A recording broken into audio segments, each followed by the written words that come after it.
হুজুর খাজা মাঈনুদ্দিন চিশতির বারগাহে যে কোনো অসুস্থ ব্যক্তি এসেছে, আলহামদুলিল্লাহ যে তিনার কাছে এসে সুস্থ হয়ে গিয়েছে।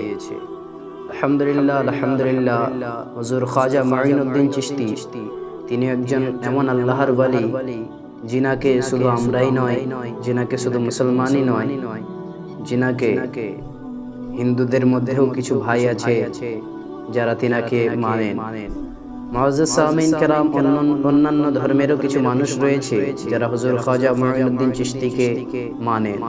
বিরাদরান ইসলাম, মুআজ্জাজ সামিঈন কেরাম, মালফুজাতে আলা হযরতের মধ্যে হুজুর আলা হযরত লিখেন, হুজুর আলা হযরত বলছেন যে মাওলানা মরহুম বরকত আহমদ সাহাব আমার পীরজাদা ভাই, আর তিনি আমার আব্বার ছাত্র।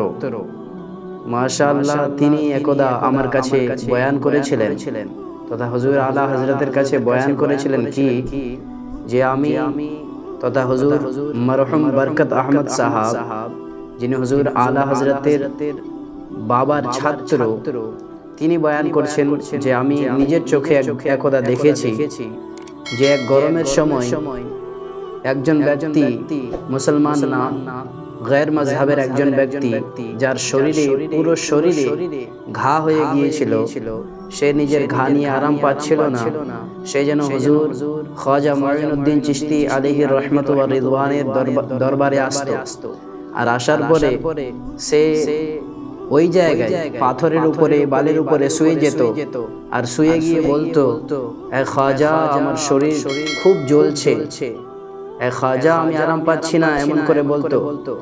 তো তিনি বয়ান করছেন যে আমি একদা দেখলাম, আবার দ্বিতীয় দিনে দেখলাম সেই রূপ সে কাজ করলো, আবার তৃতীয় দিনে দেখলাম সে সেই রূপ কাজ করলো। তারপরে যখন আমি তাকে দেখলাম তো সে যেন পুরোপুরি সুস্থ হয়ে গিয়েছে। সুবহানাল্লাহ। গैर মযহাবের মানুষ, সে মুসলিম নয়, কিন্তু হুজুর খাজা মাঈনুদ্দিন চিশতি আলাইহি রাহমাতু ওয়া রিদওয়ানের দরবারে এসে সে শুধু পাথর কাকরের উপরে শুয়ে হুজুর খাজা মাঈনুদ্দিনকে বলতে, এ খাজা আমার শরীরে খুব যন্ত্রণা করছে, আমার শরীর জ্বলছে, এতটুকু বলেছে শুধু। আর হুজুর খাজা মাঈনুদ্দিন চিশতি যেন সেই গैर মুসলিম হুজুর খাজা মাঈনুদ্দিন চিশতির ওয়াসিলায় সেই গैर মুসলিম সুস্থ হলো। সুবহানাল্লাহ সুবহানাল্লাহ। মুআজ্জাজ সামিঈন কেরাম, ইনি একজন এমন পীর সাহাব যিনাকে আমরা সুন্নি মুসলমান তো মুসলমান, গैर মযহাবেরাও মানেন। Thank you very much for watching our full video. If you want to see this kind of Islamic video, please subscribe our channel Tafsir Quran 786.